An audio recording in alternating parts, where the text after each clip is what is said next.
chance that you would take a professional bout in the future after Mike, or is that off the table? It's on it. It's on it. It's been talks. It's been talks. It's possible. Okay, so not totally against that possibility. No, not at all.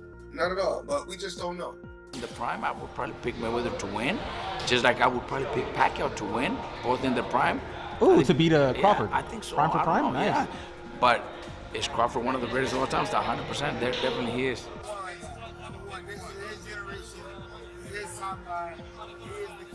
Floyd Mayweather has officially spoken about his return plans for 2026, confirming that his first commitment will be an exhibition fight this year against Mike Tyson. While stressing that the Tyson clash is purely for entertainment, Mayweather surprised many by revealing that serious talks are underway for a professional fight afterward, potentially against Terence Crawford. He explained that discussions are active and his team is putting in the work to finalize a sanctioned comeback. Mayweather emphasized that this next step could mark his true return to competitive boxing. Everything is going great. I feel good. Working hard each and every day. And I can't wait for 2026. Whenever dream fights are discussed in boxing, Floyd Mayweather's name inevitably takes center stage. Even in retirement, his legacy looms so large that debates about how he would fare against today's champions remain constant. Recently, trainer Robert Garcia weighed in, offering a blunt reality check on the hypothetical matchup between Mayweather and Terence Crawford. Garcia pointed out that despite Mayweather's unmatched career, he never achieved what Crawford and Manny Pacquiao did, becoming undisputed champions. Yet, Garcia acknowledged the aura, intelligence, and technical brilliance Mayweather brought to the ring, ultimately admitting that if the fantasy fight ever happened, he would still favor Floyd. Man, he doesn't need it anymore. With his accomplishments, the only man to ever do 3 weight divisions undisputed. Is he now a part of the greatest of all time conversation? Not of this era, but of all time. Definitely is the greatest, one of the greatest of all times. There's still greats out there.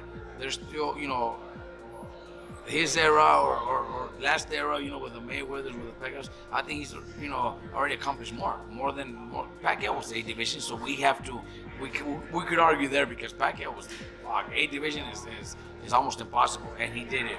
Mayweather never became undisputed. He's a 5-division champion, but never became undisputed. Never really followed that unification, stuff like that. So I think when it comes to accomplishments, I think he's already done more. Robert Garcia made it clear when highlighting the unique achievements that separate Terence Crawford from Floyd Mayweather. Crawford has done what Floyd never accomplished, become undisputed by unifying every belt in a division. Manny Pacquiao also reached similar heights across multiple weight classes with undisputed recognition. According to Garcia, this is the one area where Mayweather's legendary resume feels incomplete. Floyd went undefeated, dominated elite opponents, and secured countless historic victories, but undisputed status eluded him. Still, Garcia stressed this doesn't diminish Mayweather's greatness, only that Crawford deserves to be recognized as one of the sport's most complete fighters. Even so, Garcia relied on his experience to conclude that Floyd's defense, timing, and unmatched ring IQ would ultimately prevail. I still pick Mayweather, both in the prime. I would probably pick Mayweather to win, just like I would probably pick Pacquiao to win, both in the prime. Ooh, to beat Crawford. Yeah, I think so. Prime for prime? Nice. Yeah. But is Crawford one of the greatest of all time? 100%. There definitely he is. With all that said, what can you ultimately say about what occurred and what we saw Saturday night? It's a great event, great turnout, 70,000 plus people. Gate was fucking insane from what I understand. Fucking that's good for boxing, man. Good for boxing, good for all the younger fighters. All this new things going on. I think it's going to be a positive thing for all the younger fighters. Addo pointed out that Floyd Mayweather's legacy cannot be understood without recognizing the 2 distinct versions of his career, both equally legendary. First came Pretty Boy Floyd, the fearless young warrior who overwhelmed opponents with blistering speed, sharp combinations, and relentless aggression. Then emerged Money Mayweather, the master strategist who perfected defensive brilliance, dominated the business side of boxing, and became the sport's ultimate pay-per-view attraction. Olau described Floyd as a true genius, someone who not only refined his fighting style, but also carefully built an image that carried unmatched aura. Pretty Boy Floyd thrilled fans by taking risks and chasing knockouts, while Money Mayweather fascinated the world with psychological tactics, technical mastery, and an ability to transform fights into global events. Together, these personas cemented Mayweather as more than a fighter. He became an architect of boxing's modern business empire. I'm sorry. He's a genius. He is a fucking... You know, when I get bored with today's crop of boxers, and Terence, to be fair, has kind of helped me out of my boredom, but sometimes I just go on YouTube and I watch the 24/7s, and then I watch the fight. I'm not joking, I watch the whole fucking episodes, and then I watch the fight. And my guy is a genius. A genius. There would always be an argument of, oh, you should have fought that person then, and I get it. I get it, right? It's kind of the argument you can't throw at Muhammad Ali, right? You could throw that argument at Floyd. But dude, unbeaten is unbeaten. Unbeaten is unbeaten. Multi-weight world champion is multi-weight world champion. Do you know what I mean? I've never seen a boxer so like, I'm gonna work you out, and then when I work you out, you're done. Shall I repeat that? I'm gonna work you out, and when I work you out, you're done. And Floyd had this thing where first 2 rounds, you think, oh shit, man, this guy's in this fight, and then he works you out. And then he works you out. Floyd, Pretty Boy Floyd was better than Money, but Money Floyd had obviously the fights, right? In terms of the fights that brought all the eyeballs onto him, Oscar De La Hoya, you know what I mean? That Pretty Boy Floyd was like, Diego Corrales is probably the best performance really from Pretty Boy Floyd, right? Corrales, I think, was unbeaten at the time, and look what he did to him. But Money Floyd brought the eyeballs on. That's when he started being controversial. Genius outside the ring in terms of marketing, genius inside the ring in terms of defensively, offensively as well. People don't give him as much credit offensively. Zab Judah, who once shared the ring with Floyd Mayweather, didn't hesitate to crown Terence Crawford as the king of this era. He emphasized that every generation has its star, and right now, Crawford is the man carrying that torch. Judah reminded fans of Canelo Alvarez's bold statement that Crawford might even be better than Floyd, noting such words should not be dismissed. In Judah's view, Crawford has already proven his greatness by conquering elite opponents across multiple weight divisions and showcasing a complete style that no fighter has yet managed to solve. While Judah maintained deep respect for Mayweather's legendary legacy, he made it clear that today's spotlight belongs to Crawford. He argued that comparisons between fighters from different eras are inevitable in boxing, but insisted that Crawford's dominance, adaptability, and consistency make him worthy of being celebrated as the #1 fighter of this generation.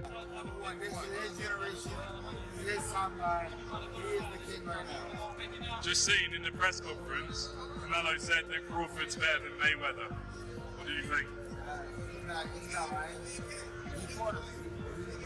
You know, how can somebody tell somebody that fought both of these guys, that you know? Yeah. Anybody would know, Canelo would know. What do you think's next for both? Rematch. You like to see the rematch? Rematch, will always sound good. But in the rematch, it'd be the same thing. Yeah. Cool. Matter of fact, the rematch, I'm predicting stoppage earlier. Yeah. I think so too. Breadman Edwards offered a very different perspective, firmly dismissing the idea of Floyd Mayweather versus Terence Crawford showdown. He argued that the matchup feels unnecessary and forced, stressing that Crawford should be allowed to fully enjoy his moment of dominance without being endlessly compared to past legends. Edwards suggested that if Mayweather truly wanted a crossover spectacle, a clash with Roy Jones Jr. would make far more sense. Given their iconic names and the curiosity such an event would naturally spark among fans. In his view, Crawford is in his prime and deserves recognition for his extraordinary accomplishments right now, not to be pulled into endless fantasy scenarios. Edwards emphasized that constantly measuring him against Floyd not only undermines Crawford's time in the spotlight, but also takes away from the historical weight of his achievements.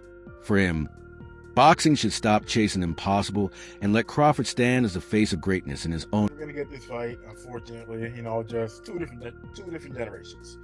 And I'm not necessarily asking you who would win, but if Floyd and Crawford were to cross paths prime for prime, would you just put that as a Yeah, that's 50-50, man. I don't know. Or are you just like, I might still give the edge to Floyd?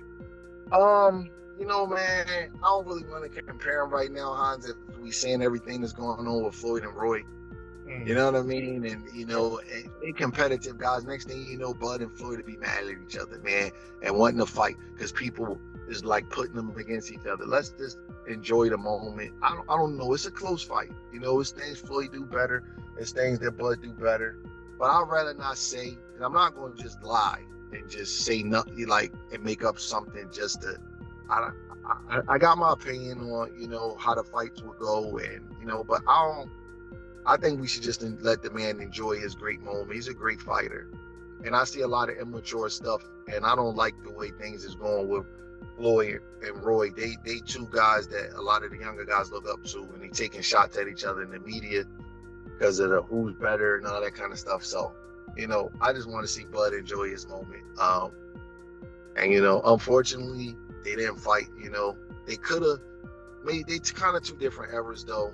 Even though they was fighting at the same time, Floyd kind of was doing his different thing over there with PBC, and Bud's a lot young, about 10 years younger than him. So it didn't happen, and we got to just live with it. You know what I mean? Sean Porter shared his thoughts on the shocking announcement of Floyd Mayweather facing Mike Tyson, describing it as something closer to a street fight than a legitimate boxing contest. He pointed out that there is genuine animosity between the two icons, with long-standing resentment fueling their rivalry. Porter suggested that the personal tension could push the fight beyond skill and strategy, raising doubts about whether any boxing commission would ever sanction it. While he admitted the matchup would certainly draw a massive buzz, he warned it might also cross boundaries that the sport would rather avoid. For Porter, the risk of chaos outweighs the entertainment value, leaving him skeptical that the fight will ever happen in an official ring. Beyond that, several analysts echoed frustration with the growing wave of exhibition fights featuring legends like Mayweather, Tyson, and even Jake Paul, criticizing them as more about hype and name recognition than meaningful competition that truly represents the sport of boxing. I mean, unless you know the history of these two guys. Yeah, they don't like each other too much, do they, Sean? When you look at the history, it's kind of like it's for a street fight. It doesn't make sense for like a in the ring situation, and so it's kind of like, I guess for the sake of words, crazier things have happened, and then now you have to say, well, no, it doesn't get crazier than this. Yeah, you're not kidding, right? You know, obviously we watched Mike Sean in November against Jake Paul. I think clearly those guys like each other. Floyd and Mike, not so much. Obviously, there's been some tension there over the years. Do you think they go in there despite the fact that this is an exhibition fight? I mean, do they go in there and do they both try and take each other out? I don't know what that fight looks like. And, you know, that kind of was my biggest apprehension with coming on with you guys today. It was like, how do you analyze what a fight between Mike Tyson and Floyd Mayweather could look like, right? So then you think about when Floyd got in the ring with Big Show. We already know, like, we know now more than we've ever known before that the WWE is fake. It's kind of like acceptable.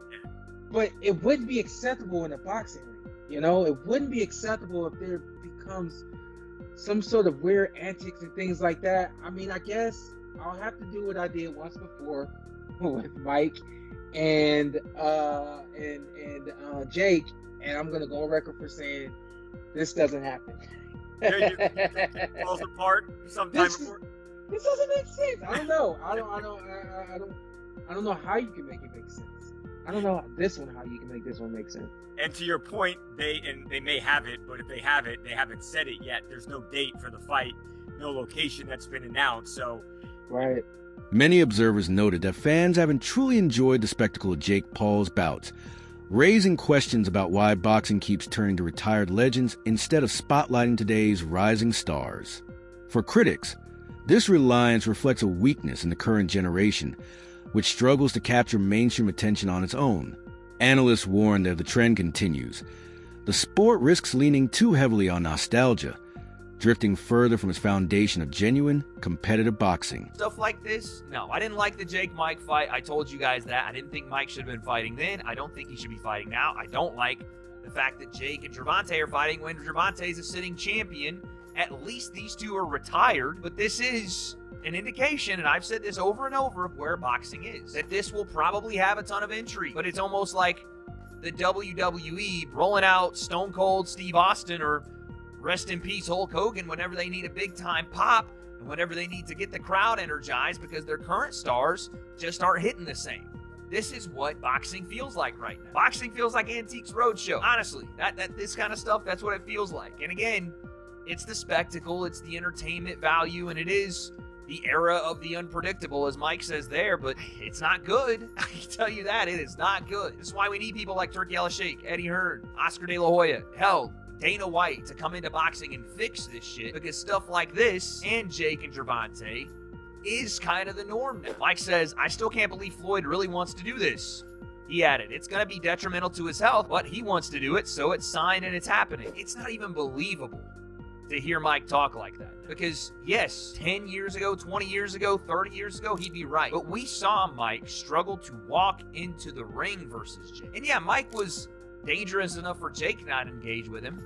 But Jake not engaging with him just circled and jabbed his way to the ending of an exhibition where both guys get their hand raised, and we all feel like, yeah, that wasn't a fight, because clearly Mike is not the same, and clearly Jake did not want to take that extra step to try to actually put him away. Joe Rogan weighed in on the dynamic between Floyd Mayweather and Mike Tyson, pointing out that their history of dislike stretches back years. He suggested that if the two ever meet in the ring, that long-standing tension could heavily influence the fight. Rogan speculated that Floyd might abandon his trademark defensive, cautious style in favor of chasing a knockout to settle the grudge. While Mayweather hasn't been known for knockouts in the later stages of his career, Rogan argued that personal animosity can drastically shift a fighter's mindset. That possibility, Floyd fighting with raw emotion rather than pure strategy, is what makes the matchup so fascinating, even if it remains uncertain whether it would ever materialize in a real, sanctioned setting. Tyson and Floyd Mayweather don't like each other. They have not liked each other forever. Tyson and Mayweather. Yes. But they like Mike money. Tyson and Mayweather don't like each other. Huh. If there's a fight that might be real, like where Mike Tyson might say, I'm going to knock this motherfucker out, or I'm going to try to knock this motherfucker out. It would be Floyd? They wouldn't fight. Yeah, because if you look at like the Jake Paul fight, They're no fighting. disrespect, and if you look at the Roy Jones fight, no disrespect, Yeah. they look like they were sparring. Yeah. Right? It looked like there was agreements made. Yeah. I do not know if Mike would honor any of those agreements if there was a moment They've to had beef crack. for years. Yeah, if there was a moment to really, could he hit him? I mean, that little motherfucker can move still at 50 years old. He's so slick. Yep. He's still in shape. He's Yep. still They're fit. both old as fuck. Old as fuck. But this is the boxing. How old is Mayweather? 67. Dude, Bernard 49? Hopkins. Bernard Hopkins 49. was still at the best in the world at 50. Yep. I mean, that's Yep. incredible. That doesn't mean shit though. With this, because he Kentucky's was got- active fighting contenders. Yeah. Kentucky's You're talking got about Gomez retired on the guys. ground.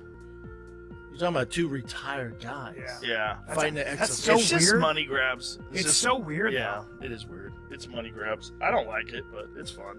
You know, it's something to watch. I'll hate on it, but I'll tune in. Yeah, I'll tune in. It's but it's not really fighting. So Jake Paul's not entertainment. going to actually be trying to knock out Gervonta Davis. There's a reason it says exhibition. If I had a guess. The event itself would be a world-class venue, be presented to a global audience with new in-ring technology elements that will reshape how boxing is presented and scoring is achieved for years to come. What does that mean? That shit has Abu Dhabi written all over What it. does that mean? This is Tyson versus Mayweather. What does that mean?